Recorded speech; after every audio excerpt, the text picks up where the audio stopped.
soldiers in the army. We have to fight, although we have to cry. We have to hold up the bloodstained banner. We have to hold it up until we die. The college board tried to destroy us, gave us a president that we didn't want. But we remain tall as a magnolia tree and be the college God wants us to be. That's why I say that we are soldiers in the army. We have to fight, although we have to cry. We have to hold up the bloodstained banner.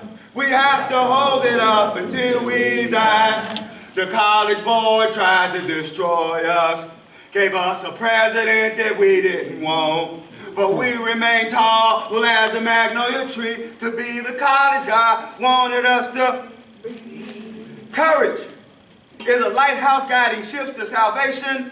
Courage is a fire that burns down the dead weeds of racism that rise to suffocate the voices of liberty. Courage is the antibiotic that kills the bacteria of hatred. Courage was the nucleus of the Mississippi Trinity. 3 lamps full of freedom oil that shine the path to dirt and gravel roads, the liberation and insurance salesman, a sharecropper and a teacher.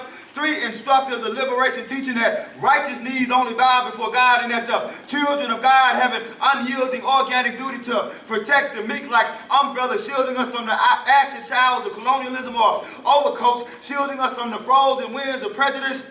3 bucking Broncos railing against the hearts of the death that lurk in the night, armed with the silver bullets of white supremacy. 3 lambs of justice who boldly walked into the snake pit of the South, into the lions that up to America to snatch their freedom from Ross, Nebuchadnezzar, Barnett, Pharaoh, Billboard, their sad-wandering, salamandering scribes, the Jackson Daily News. The insurance salesman, the sharecropper, and the teacher bore the cross of change. They were the fertile soil in which we planted our seeds of hope that they petitioned us to invest the collateral of our talents into the mutual fund of the movement. That's why we must be tired of paper tiger intellectuals and playboy revolutionaries who care more about their Cadillac payments than till in the soil of ebony education as they are standing on the backs and trampling the fruits of Medgar, Fannie Lou, and Miss Annie Devine. These 3 midwives and nurtured the germination of a movement which caused the rippling of flowers and trees, sprouting through the winter of racism until the spring of transformation. Like Shaka, they were the pounding tum-tum heart of a militant movement. Like Yashira, they came to heal the sick, and like Muhammad, they laid down the blueprint for our people. Still, everyday people fighting everyday concerns, speaking volumes with their actions. This